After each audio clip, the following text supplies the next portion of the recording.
The sound of laughter hit me before the sight did. I dropped my purse on the entry table and followed the noise. My name is Mia Alvarez. I'm 32, a nurse, and apparently still the family disappointment, at least in my mother's eyes. The sound of laughter hit me before the sight did. I dropped my purse on the entry table and followed the noise, my mother's voice, my sister's shrill giggle, the cartoon blaring on TV. And then, from the hallway, the sound of scrubbing. My daughter, 15, quiet, gentle, was on her knees with a sponge in her hand. The bathroom smelled of bleach, the air thick with humiliation. Her hair clung to her forehead, her sleeves rolled up, her small hands raw. My mother stood at the doorframe, arms crossed. "That's the only thing she's good for," she said coldly, not even noticing me yet. My sister smiled over her coffee cup. It took a second for my daughter to look up and see me. Her eyes widened, fear, guilt, confusion, like she was the one caught doing something wrong. My mother finally turned, her expression flickering for half a heartbeat. "Just teaching her discipline," she said, like cruelty was a virtue. I nodded once, said nothing, walked past them all, through the kitchen, out the back door into the cold night air. The stars blurred as I unlocked my phone and found the contact I'd hoped never to use again. It rang twice. Then a familiar voice said, "Detective Monroe." I took a breath. It's time. Detective Monroe didn't need context. She remembered me, the runaway daughter, who once called to report an abusive stepfather 20 years ago. Her tone shifted instantly. "Talk to me," she said. "It's my mother," I began, my throat tight. "And my sister. They've turned my home into what they once swore they'd protect me from." I told her everything, how I worked 12-hour shifts at the clinic while they helped out by staying with my daughter. How help slowly turned into control. My daughter wasn't allowed to rest after school. She cooked, cleaned, ironed. They called it raising her right. I called it conditioning. Detective Monroe stayed silent until I finished. "Are you ready to press charges if it comes to that?" she asked. My breath trembled. "I'm ready to do whatever it takes to stop the cycle."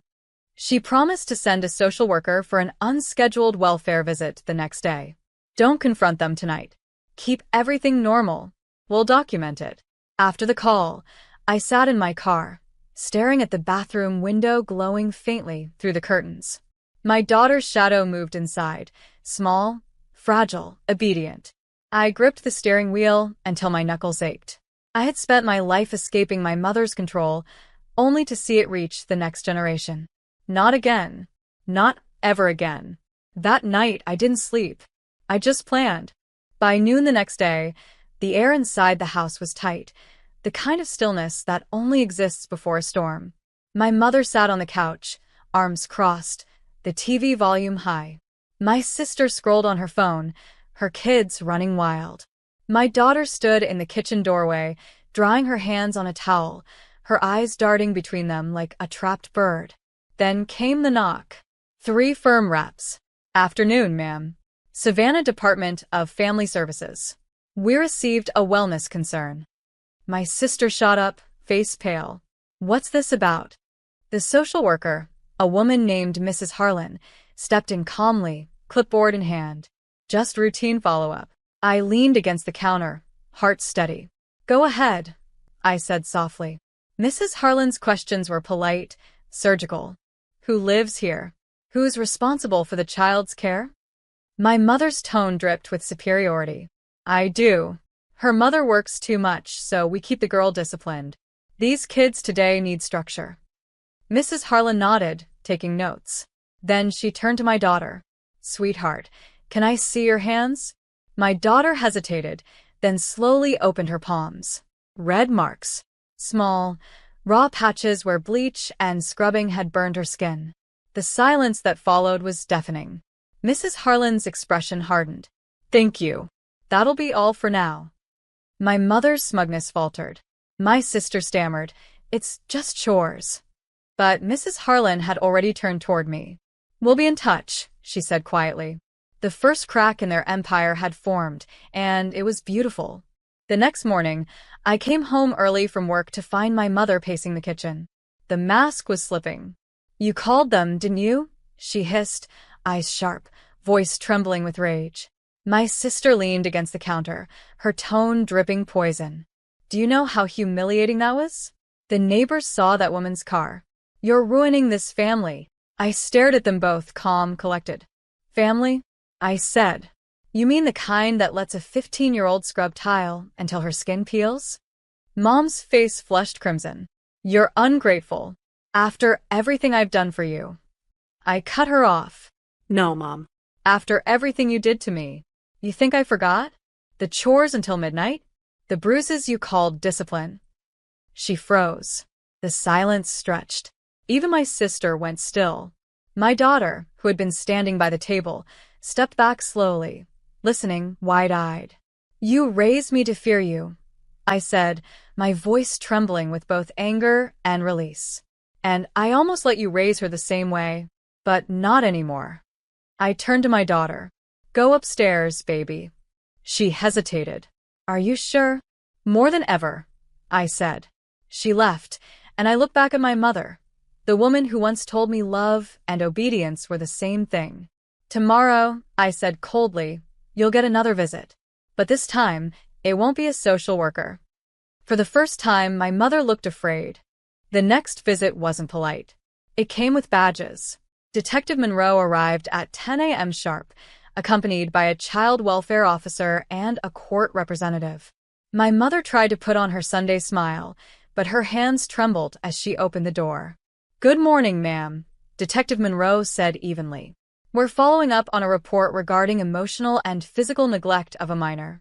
We'd like to ask a few questions. My sister jumped in, defensive. This is ridiculous. My mom just keeps the girl in line. Kids these days need discipline. Detective Monroe raised an eyebrow. With cleaning chemicals and no supervision? The question hung in the air like smoke. My mother's mouth opened and closed, but no sound came. I stood behind them, silent, letting the truth breathe. My daughter peeked from the stairs. Her eyes met mine, and I gave a small nod. It was okay now. Mrs. Harlan, the welfare officer, stepped forward, holding photos, the raw patches on my daughter's hands, the cleaning supplies found in her room. She's a child, Mrs. Harlan said firmly. Not a maid. My sister's voice cracked. You can't take her side over family. Detective Monroe turned to her. We always take the side of the victim. When the officers asked me to sign the report confirming my statement, my pen didn't tremble once. For the first time in years, I wasn't the scared daughter in this house. I was the mother reclaiming it. By the evening, the house felt like a funeral.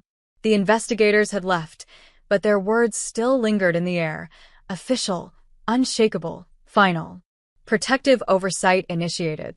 My sister stormed out first, dragging her kids and muttering about betrayal. You'll regret this, Mia, she spat, slamming the door so hard the picture frames rattled. My mother didn't move. She sat in the dining chair, her hands clasped, staring at the table like it held the ruins of her power. The ticking clock was the only sound between us. I did everything for you, she whispered finally. And this is how you repay me? I looked at her, really looked. For the first time, she seemed small. Not the towering woman who'd ruled my childhood, but an aging figure grasping at control that no longer existed. No, Mom, I said quietly.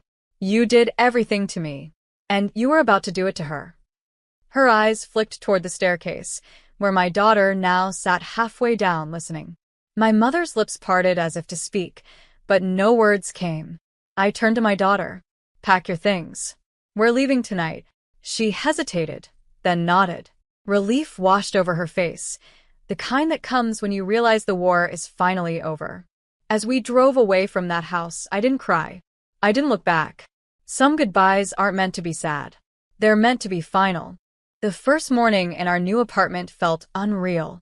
No shouting. No footsteps pacing outside our door. No orders barked across the house. Just sunlight spilling through thin curtains and the smell of pancakes, my daughter's attempt at our first peaceful breakfast. She hummed quietly as she cooked, and I stood there watching her. This young girl who had spent years walking on eggshells, finally smiling without fear. We didn't have much. 2 suitcases, a second-hand couch, a mattress on the floor. But what we did have was ours. I started my shifts at the clinic again, this time without guilt. The coworkers I'd pushed away began to notice the difference, the way I carried myself now. One nurse said, "You look lighter." And she was right. Weeks passed. Therapy sessions for my daughter helped her find her voice again. She began drawing, things she hadn't done in years. Her sketches were full of open skies, clean hands, and women with wings. One afternoon a letter came. From my mother. The handwriting shook. She apologized, said she didn't realize how deep her cruelty went. Said she was in therapy now. I read it once, folded it neatly, and placed it in a drawer. Forgiveness wasn't impossible. It just wasn't owed right now. That night, I stood by the window, watching my daughter sleep peacefully. For the first time in my life, silence didn't mean fear. It meant freedom. 3 months later, I stood outside the courthouse in Savannah, holding my daughter's hand. It wasn't a criminal trial, not this time. It was a custody hearing to determine visitation and legal protection. My mother and sister sat across the room, polished and performative, playing the victims they always pretended to be. When the judge, a calm, gray-haired woman, read through the reports, she barely looked up. Repeated emotional neglect, she said, flipping a page. Documented coercion. Endangerment through forced labor of a minor. Each word was a nail sealing the coffin of their power. When it was my turn to speak, I didn't tremble. "I'm not asking for revenge," I said softly. "I'm asking for peace, for my daughter's right to live without fear, without being treated like a servant in her own family." The judge nodded slowly. "Ms. Alvarez, the court commends your courage. Full custody is hereby granted. A restraining order will be issued for 6 months, with no unsupervised contact permitted." My daughter squeezed my hand so tightly, I thought my heart might burst. Outside, the sun felt different, warmer, real. She looked up at me and whispered, "Mom, are we safe now?" I smiled through the tears. "Yes, baby. We're finally safe."